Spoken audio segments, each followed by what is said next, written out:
I'm a broadcaster. I do the play-by-play on the Vol Network for Tennessee football and basketball.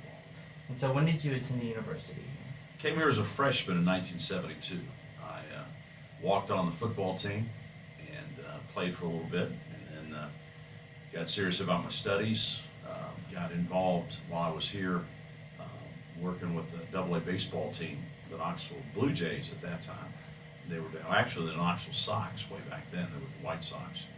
So the Knoxville Sox, and I talked myself into a summer job, and through that I started doing little reports on the games.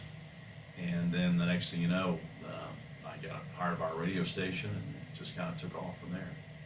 And what did you study here while at the university? I was in public relations. I didn't major in broadcasting. I thought if I went in public relations and had a strong English background, that I'd be able to do a lot of different things. You know, when I came here, I thought maybe I was going to, I knew I wanted to do something in sports, but I thought maybe I would do, go into coaching or sports writing or something like that. I really didn't know. I knew I wanted to do something in sports, but I wasn't sure what.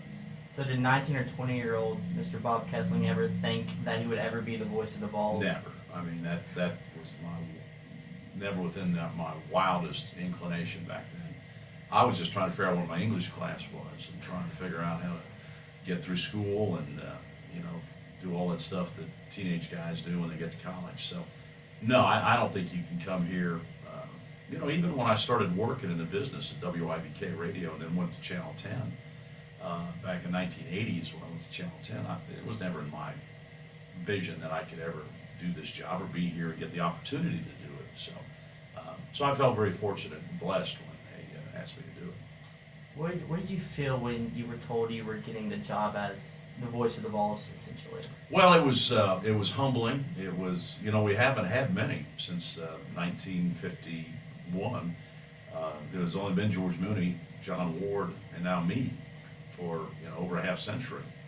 So that's a pretty exclusive club. So I was thrilled and honored and humbled, and the fact that I went to school here and I'd worked so long in the Vol Network, I took a lot of pride in the network, and then of course this is my school, so it was almost overwhelming. So I was really, really grateful and thankful that it came around. What does it take to be the voice of the Vols? Well, I think obviously it's the right time, right place, because the timing has to be just perfect. You know, when I retire, whenever that might be, you know, somebody else will have to be in the right spot, in the right situation, and something that fits for both the university and for them. SEC football and basketball on television for Jefferson Pilot. I'd done the Lady Vols for, I don't know, 15, 18 years, something like that on radio. I'd done regional television for Fox Sports and Jefferson Pilot, and so I had a pretty good background. I'd done the SEC football and basketball championships on the radio network, so you know I had a pretty good background and a pretty good resume coming in. So my biggest decision then was, what did I want to stay on the TV path, which I was doing SEC football and basketball for Jefferson Pilot, the weekly game of the week, you know, and that's a great job. And I had a great job at Channel 10, so I don't want to leave those two great jobs and take this other job. So I had to think long and hard about it. My wife's the one that finally said the right thing, as they usually do. She said, you know, you've got two daughters and they're in high school, and wouldn't you rather these last few years be tailgating with them after a Tennessee football game instead of trying to get home from Starkville, Mississippi on a Saturday? Made a lot of sense. And so then I took the job. So it was, and I haven't looked back. It's been great. What goes into preparing to do a broadcast at football games? Do you have to study players' names a lot? Do you have to? Oh, There it is wow! right here. So this is my spot chart. This would be Tennessee's offense, Missouri's defense. You flip it over, and that's Missouri's offense, Tennessee's defense. And so I start working on this Sunday. And in fact, I'm trying to get ahead because it's Thanksgiving next week. So I'm already working on Vanderbilt. So you keep this with you, your spot chart with you all week, and you add things. And I've got all the notes, and so then, you know, it's different now than it used to be when I first started, because now you got the internet. So you got a wealth of knowledge, almost too much knowledge, because you can sit there and just almost drive yourself crazy trying to find the next article, because you want to find something that nobody else has. And so it's been a pretty rewarding experience, and it's all about preparation. It's all about preparation and being ready to go on Saturday when it gets time. Do you ever review your tape to just see what you did right, what you want to improve? I hate doing it, and because I hate listening to myself, but you have to do that, and you gotta. And a lot of times you're so overly critical of you don't really think much about the calls you get right. It's the ones, how could I have made that better? And I didn't really. So that's kind of what motivates you. It's the ones that you know it was okay, but it wasn't great. And those are the ones that motivate you, because you want everyone to be special.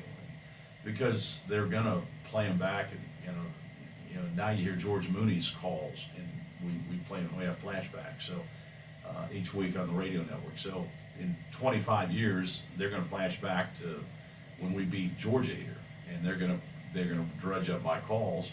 So you hope they're good. And so that's the one challenge about doing football is these games have a life of their own, and they're going to live forever.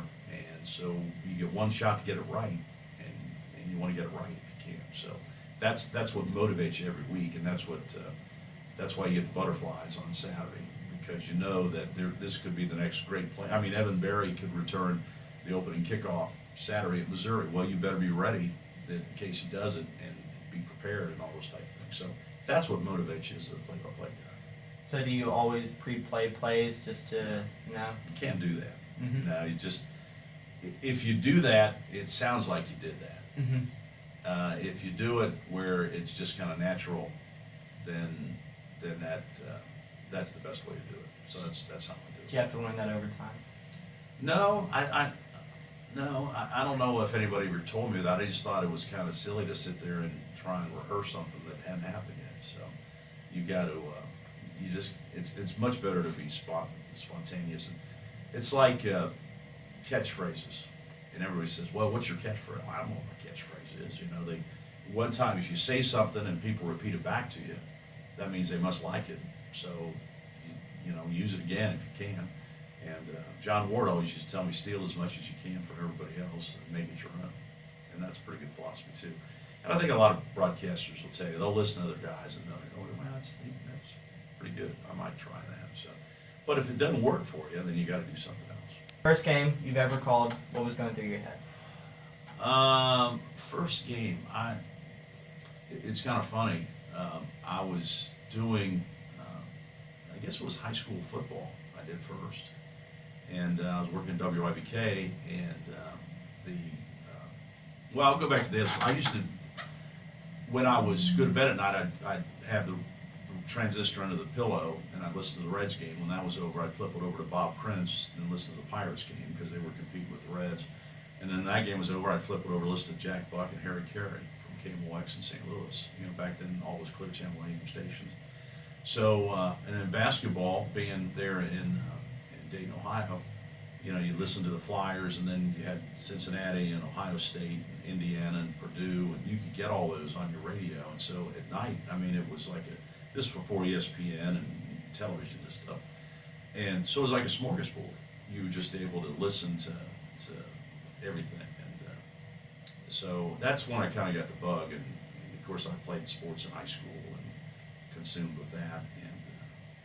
But I was always kind of intrigued by the fact that here's this guy, way off in Bloomington, Indiana, and he's bringing you with him to experience this game. And so that's kind of where I got the bug.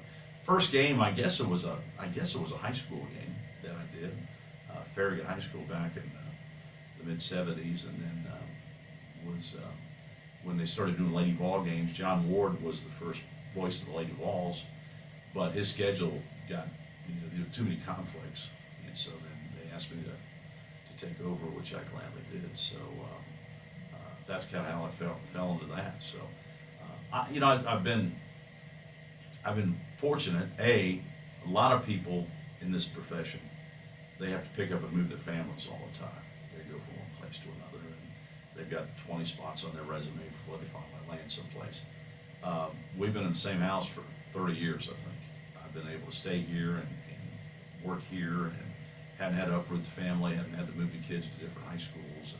And I think of everything I've been able to do, that's probably the biggest thing. I haven't had to disrupt my family in the middle of their junior year in high school, moving halfway across the country to do something else. So that's been a blessing for me, and I've been able to enjoy what I'm doing, and it's it's not like I want to work. How different is it calling football games to basketball games? Well, they're totally different. Football, although they're getting to be more like each other now because they're playing so fast in football, and it used to be, in football they'd huddle and you'd have 45 seconds in between each play and you'd kind of regroup a little bit. Now they're right back on line of scrimmage, you're going fast, and so it's kind of like basketball. Football's harder because you got so many different players, and now I know that all the players and young people like the new uniforms, but for play-by-play guys, they're a nightmare because you can't read the numbers, any of them. So it doesn't matter what school you go to, you can't read the numbers, and so that makes it a little bit harder. And they're going so fast, so you almost have to memorize guys now by body parts than you do by their numbers. So, but it's getting more challenging. But football's always been more challenging because one, there's always another basketball game, there's always another slam dunk, there's always something, unless you get to the NCAA tournament, and then each one's pretty special. But football is different because each game means so much to the fans, so it's a lot different. What's the most memorable game you've ever called?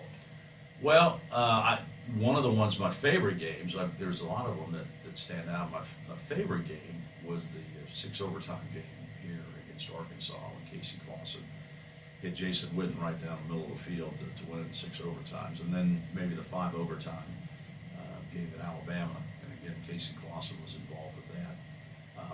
My favorite place to call a game away from Neyland Stadium was Notre Dame. Going to Notre Dame is, if you have a bucket list for college football, going to South Bend has to be on that bucket list. My first play-by-play television network play-by-play game was at Rupp Arena in Lexington. And so it was, Tom Hammond was supposed to do the game, but Tom got called away by NBC to do something, Olympics or something like that. And so I was doing the pregame show, and then they asked me if I could do the play-by-play, and I said, well, sure. So it was 1992, was senior day at Kentucky. It was Pelfrey and Farmer and all those guys. In Tennessee had Allen Houston. And it was Kaywood Ledford, who was the legendary voice of Kentucky. It was his final home game. So I'm sitting in midcourt. Dan Issel's my color guy, who's still the all-time leading scorer in Kentucky history. So I look over there, there's Kaywood Ledford and Ralph Hacker, the Kentucky guys. John Ward sitting there. They got my old Kentucky home playing. Tennessee's over there warming up, Kentucky's behind me, and I'm just looking around saying, if I get hit by a bus when I leave here, I'm okay, because they ain't gonna get much better than this. And that's the type of things, those adrenaline rushes, those special moments, that's what drives you, and that's what keeps you going. And that's one of those special moments that'll always stand. Tennessee lost the game, but it was a fun game to do it at Rupp Arena. If you got to break in doing network play-by-play, Rupp Arena's not a bad place to break in. All right, last question. What would you tell future broadcasters who want to do something like you did? Get reps. If there's a mic open, get behind it. Develop your craft. Develop your own style. Everybody wants to pattern themselves off, guys they hear, somebody else. That's not going to work for you. You've got to do your own deal. You can't be somebody else. So when I took over for this job, I think a lot of people expected me to sound and act and do it just like John Ward did. Well, I can't do that. And I'm certainly not going to steal his catchphrases or his sayings. You got to develop your own style. And I think that it's hard. The one thing that's really difficult about this job is there's no clear-cut path to get here. You can go back and look at if you want to be a CPA, if you want to be a lawyer, if you want to be, all kinds of different things. Well, there's a path that you go down, and if you get this degree and you do this internship, then you've got to change. In broadcasting, you don't have that path. You just have to. You've got to get a break. You got to find an opening, and then you got to try and take advantage of it. And Lindsey Nelson, who was the great broadcaster here, the Hall of Fame broadcaster that started the Vol Network, he always told me when I was a young broadcaster, I'd pick his brain. He'd say, "You're going to get one break in this business. You're gonna get one big opportunity, and the question is, are you gonna be ready for it? And if you're ready for it, you'll be able to step through the door and be successful. If you're not ready for it, you better start selling insurance. And I always remember that. And it's true. And I got a couple of good breaks, and I'd worked hard, and I was ready for them, and was able to take advantage of them.